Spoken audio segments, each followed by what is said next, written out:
We will not stop. Jail officers na pinangalanan. Base sa record ng LTO, nasa 39 ang bilang ng mga napatay na suspects na January 1. Putang ina, papatayin ko talaga magagawin. Kain na tayo.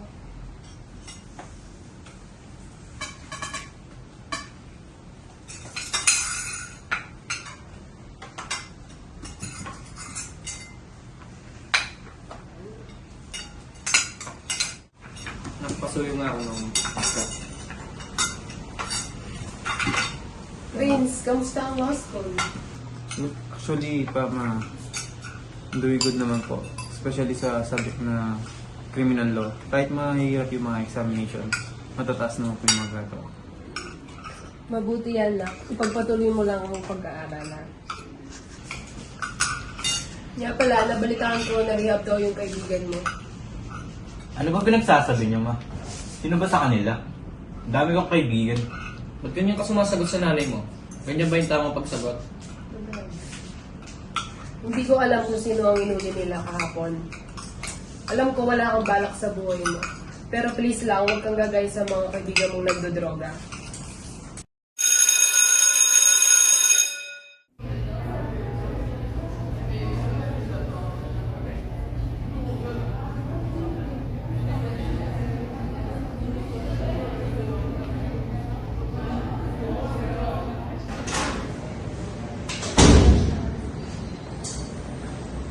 So class, it's 2:18 in the afternoon. Good afternoon, class. So we're going to have a great presentation for our criminal show. So ready na ba kayo? Yes, so. But parang hindi kayo ready. Hindi kita ko sa mga kumain. So pupunta kayo dito para pumasa hindi para gawin sa atin. So dapat kayo dito sa mga kumain. An employer si Diego Pharmaceutical Company is found to be positive for the use of illicit drugs. So what penalty shall be imposed on the offense? He violated as the first time offender. Any other hand that you can take, Mr. Okay, Mr. Kami. Thank you, Professor. If she or he is a first-time offender, he or she shall impose a penalty of minimum 6 months rehabilitation. 6 months of rehabilitation mistake. So, after 6 months of rehabilitation, he was apprehended again for using drugs. So, kailangan ba na bumalik din sa rehabilitation? It's only applicable for first-time offender only. Are you sure? Yes, Professor. What's your legal basis? According to Section 15, RA 9165, Comprehensive of Dangerous Drugs Act 2002, a person must undergo rehabilitation if he was apprehended for using dangerous drugs for the first time, and if he was found to be positive for the second time, he will suffer the penalty of patient correctional 6 years 1 day to 12 years, and he will pay the fine of 50,000 to 200,000.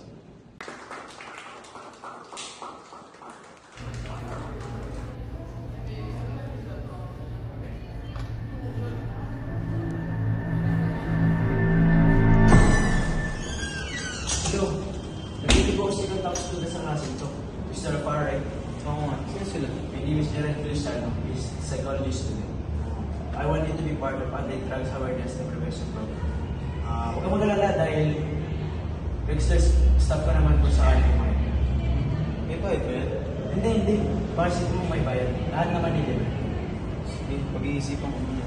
Ito, punta ka, tinitingnan ka naman ng estudyante. Kaya naisipan ko isali ka namin sa program.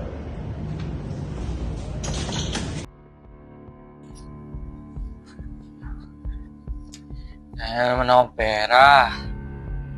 Anong gagawin ko?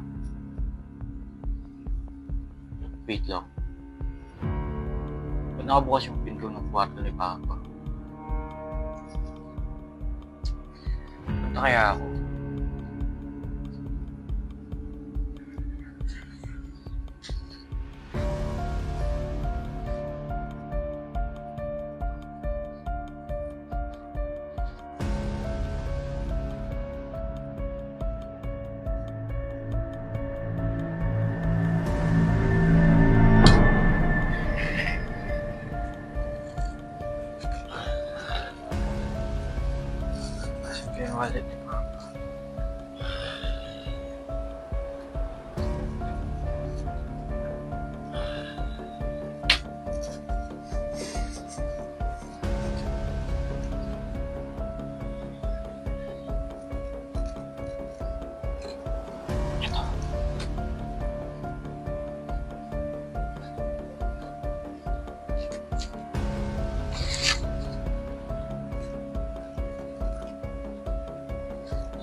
Hindi ko muna to.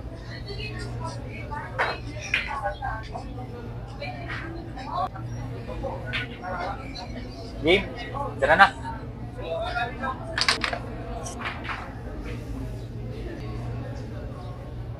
O pre ha, last ball na yan ha. Takilaw pre. Nakachamba ka na naman. Tara, pag-dripan na lang natin doon. Pre, game to dito. Kapag sumali pre. Tara! Sa'yo ba? Ay, ano wala kami mga bukas? Scream pare. Git ka ba? Siyempre, ayaw ko lang kasi pagpadulat mo sa akin ha. Pag-uwi mo na lang. Gago ka! Bakit pre? Uy! Tangin na pre! Kaya mo na pre!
Nandiyan ka na pala.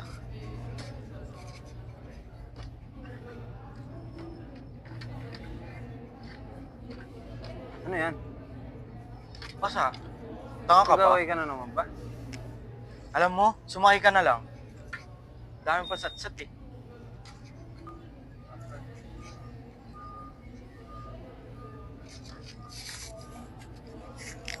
Papagalit ng kamamayang gabi niya. Alam Hindi mo, ka na naman umuwi. wala naman akong pakisala mama at papa eh.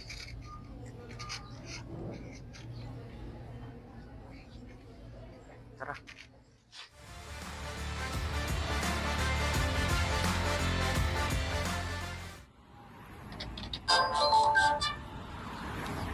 Tangina, paldo. Ba, si Alparo to ah. Nag-i-scatter pala yun.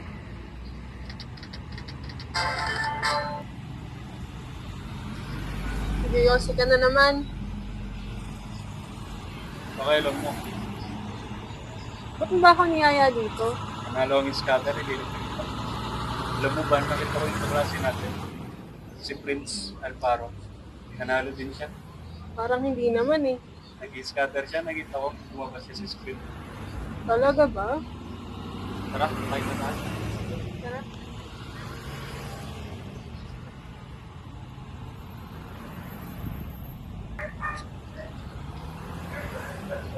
Uy! Basta, anong ginawa niyo sa school kanina? Ayos lang, ganun pa din, mabang discussion sa criminal law. Eh, nag-quiz kami. Uy, kaldo ka. Balato ka naman. Ha? Paldo saan? Manalo ka sa scatter eh. Scatter? Hindi ako nagsusugal. Nakita ko yung pangalan mo, pumaldo ka. Babaliw ka na naman. Sige na. Oo yun eh. Kaya nakita ko nga yung pangalan niya sa screen. Pumaldo siya. Saan na mismo nagsabi? Ewan ko sa kanya.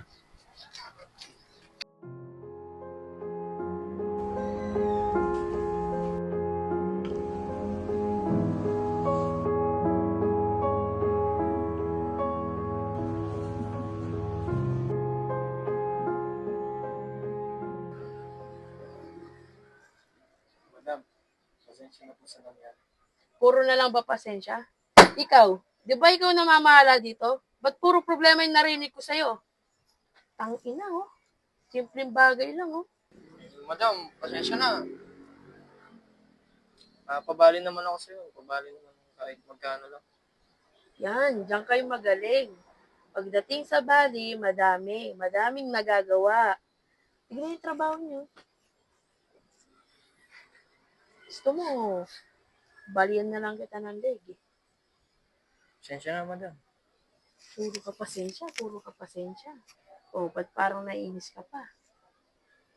Saksak mo sa kokote mo, hindi lagi Pasko. Matuto kang tipirin ng pera mo. Naintindihan mo? Harap ka dito. Ikaw pa naiinis. Madam, pasensya na. Salamat.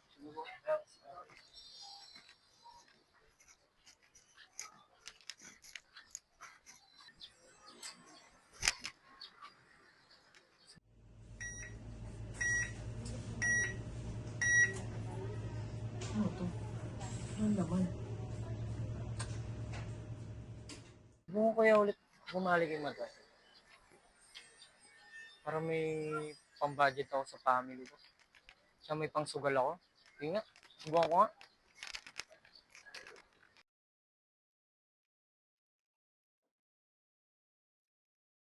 Mabuti, bumalik ka. Ay, madam, baka pabali naman ako. Sige na.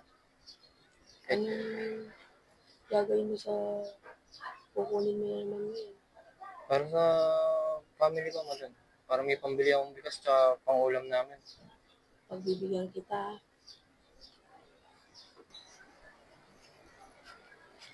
3,000. Okay na to? Okay na yan, madam. Sa susunod pagbibigyan lang kita ngayon. Salamat, madam. Sige, mag-ingat ka. Yun. Pang-sugal na naman ako. Sarap. Kapaldo kaya ako nito. Sana.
Maganda ba to? Putang ina. Huwag niyo ako tinatarantado ha. Siguraduhin yung lahat ng kinukuha sa inyo. Bayad. Ayoko nang tinatarantado ako. Hindi basta-basta yung nilalabas ng punin dito mawalang na kayo. Boss sa'yo. Ikaw putang ina. Sindi ka ng sindi. Tarantado ka. Kakaitit mo. Baka maubusan tayo dito. Hindi na tayo kumita. Nare-remit naman ako, boss. Ito nga, oh. Sigurado ka bang kumpleto to? Tinatarantado nyo ako eh. Alam ko mga pinaggagawa nyo. Tingnan natin.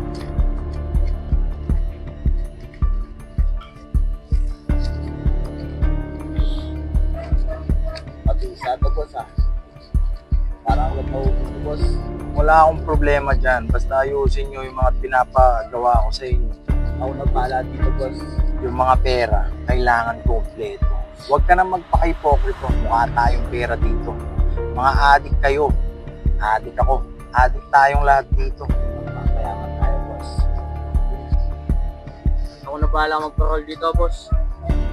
Teka, asa na yung huli kong sinabi kong paikutin mo? Sana, boss, mapatawad mo ako. Nagkaulian din sa pwesto ko. Gusto mo bang kausapin to? Tarantado ka, ayusin mo, ha? boss. Ayusin mo, ako nagsasabi sa'yo. Eto makakausap mo. Babawi ako sa'yo, boss. Siguraduhin mo. Etong mga to, ang gusto ko, hindi ma-delay ang bayad mo. Yung nagtatrabaho dun sa construction, kahit construction worker lang yun, malaki ang kinikita natin dun. Ha? Gusto ko itong mga to, ma-distribute nyo na maayos. Mabalik sa akin na maayos yung mga pera na ginalaw ko para dito. Ha? Boss. Ayusin nyo, lahat ng inayos natin dito, lahat ng tinarya nyo, gusto ko, papadaan na maayos. Kayo, wala akong problema dahil nagagawa nyo naman na maayos. Pero kung gusto nyo makipag-uusap, nakakausapin nyo talaga to. Lalo ka na. Isa ka pa. Lagi nyo na lang nililate lahat ng pinuutos ko sa inyo. Ayus-ayusin nyo. Kung biruan tayo dito. Pero kapag sinabi kong pera, seryoso ako. Ha? Maayos kayo.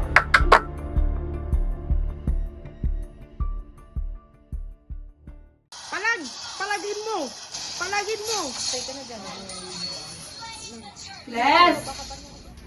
Les, nakpo ko nga yung walis.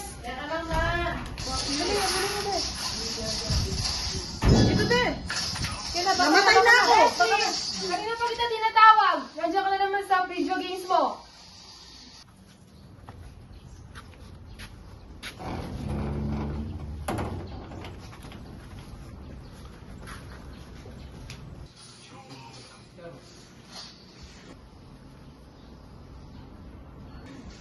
Leslie, ano ba? Kanina ka pa. Inuutusan kita. Teka lang ba? Patapos na to. Kanina ka pa naglalaro dyan. Akin na nga yan. Naman, patapos na nga eh. Patapos, kanina pa kita inuutusan. Ba yan? Kanina pa kayo naglalaro. Leslie naman. Manong ulam? Ikaw, ba't ngayon ka lang? Tsaka ano yung nasa mukha mo? Pasaba yan? Nagkipag-away ka na naman ba? Diyos ko naman, Clarence. Wala to, ma. Tamaan lang ako sa poste. Sige, kain mo na ako, ma. Wala nang ibang ginawa, tas uuwi, Sige na, kakain lang, tas aalis na naman. Diyos ko, namang mga batang to. Ubos na yung binali ko kahapon. Paano yan? Wala na akong pambili ng bigas tsaka ulam nito. Ina. Ubos na naman yung pera ko. Ay! Nako. Les, baka pwedeng pauwi mo muna yung kaibigan mo. Babalikin mo na lang siya bukas. Sige ma, sabihan ko na lang.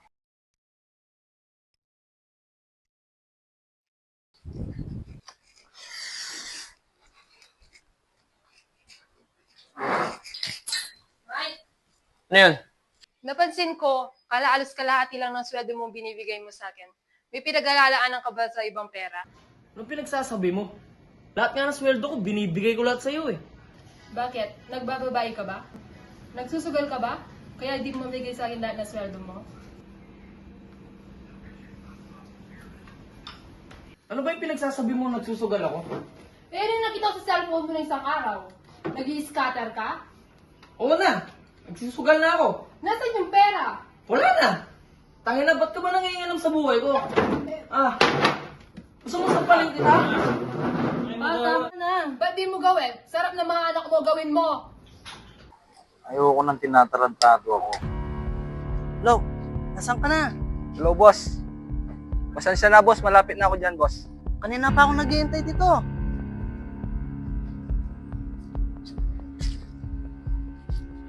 Boss, pasensya ka na. Nalita ko. Kanina pa kita hinintay, pagpulong ko lang. Pasensya na, boss. Ingat po to ha, alam mo na kung saan mo yatid. Sige, Huwag kang boss. alis agad, may kukunin ka pang pera doon, no? Sige, boss. Ako lang bahala Yes. doon. Hello? Mamaya na ako uwi. Mainit pa yung mata ng magulang mo sa akin. Aba, himala. First time ata yan. O sige na, mamaya na lang. Hello, pre. Hello, pre. Pwede mo ba ako samahan ngayon? May hatid lang tayo. Sige, papunta na ako. Hintayin mo ako dyan. Oo, sige. Oh, pre. Tabango mo na ako, pre. Saan ba? Hatid lang natin to. Dang ina, alam mo namang di ako nagkaganyan. Pre, safe to, promise. Hatid lang natin. Pre, alam mo naman mainit yung pamilya ko ngayon sa akin, pero ayoko ng ganyan, pre. Safe to, pre. Saging lang tayo. Hatid lang natin. Sige na nga. Ay na, alam mo naman yung kapatid ko. Nagaganyan natin. Pre, malagi-laging pera yun nandito. Saan tayo makukuha dito? Pinawasan ko na to, pre. Handi tayo. Tangay na, baka delikado yan, ha? Pre, hindi naman nila to. Handi na tayo.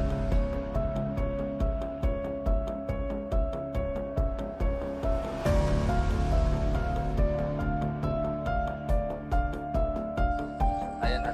Sige.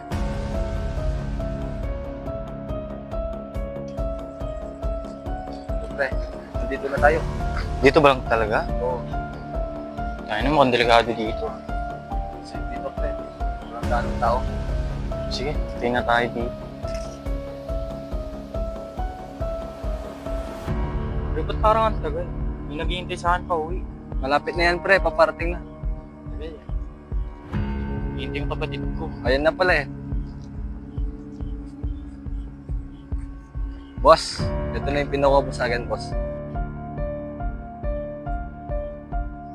Pangalawang beses na to, tinatarantado nyo ata ako.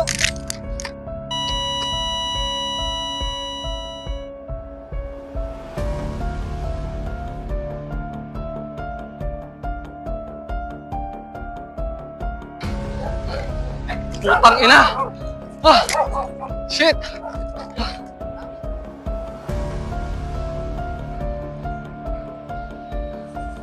Ina. Magandang hapon po. Kayo po ba si Mrs. Alvaro? Ako nga po pala si SPO1 Nil Meneses at kinalulungkot po namin ibalita sa inyo na ang anak niyong si Clarence Alvaro ay nadamay sa aming kwentro o sa bypass operation at naging sanhi ng kanyang kamatayan. Sling bag ng sospek na natimbog sa barangay San Jose, Magalang, Pampanga. Nakumpiska sa sospek ang nasa humigit kumulang 410 grams ng illegal na droga. Hindi ko alam. Kanina pa ba kayo dyan? Oo, boss. Kamusta ang trabaho? Boss, mag-iwas ka muna.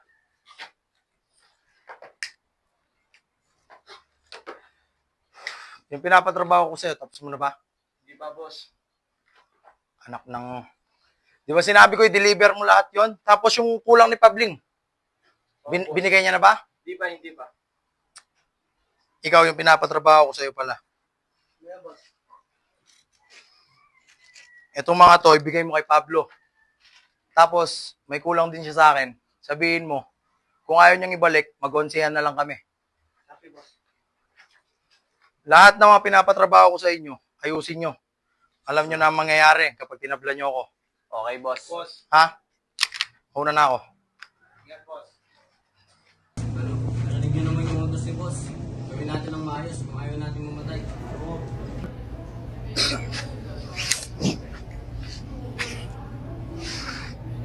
Boss, positive.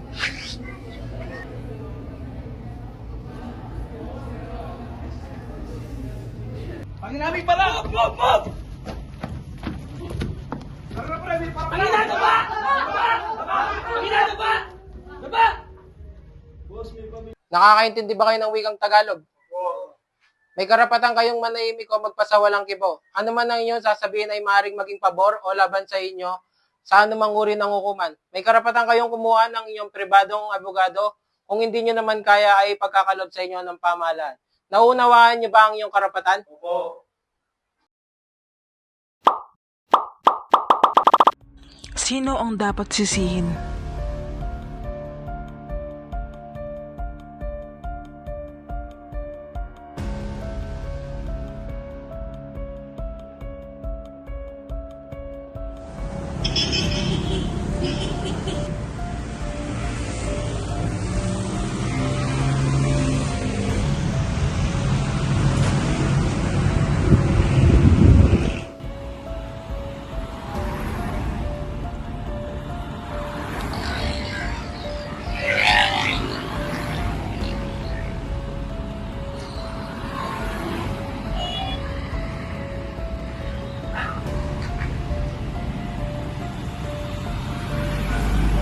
Hello?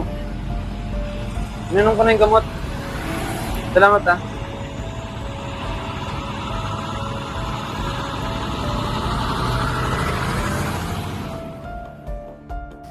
I'm a perfect son, the responsible one. I'm the breadwinner and I'm the only one who can bring honor into this family. I make no mistakes. There shall not be room for failures. I never take drugs to ease those exams. Hindi ako nagsisinungaling, maliban sa kanya.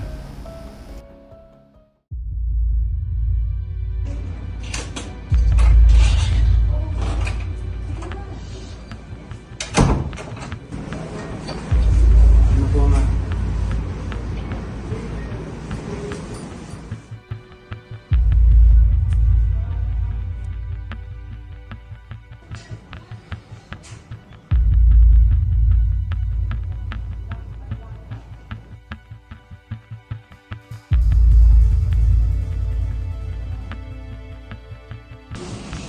Ano yan?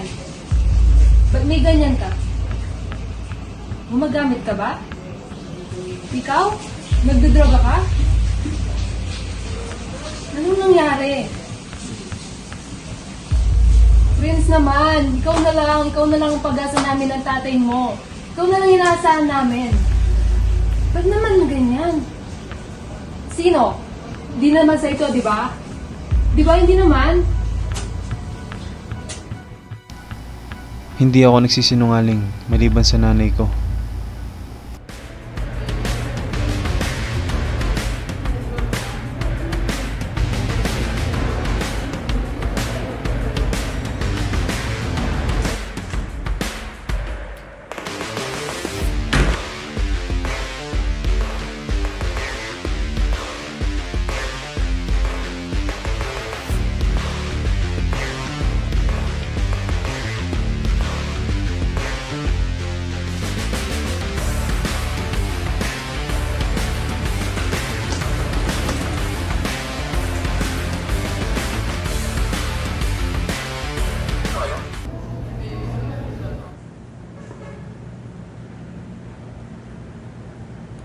Uy, okay ka lang?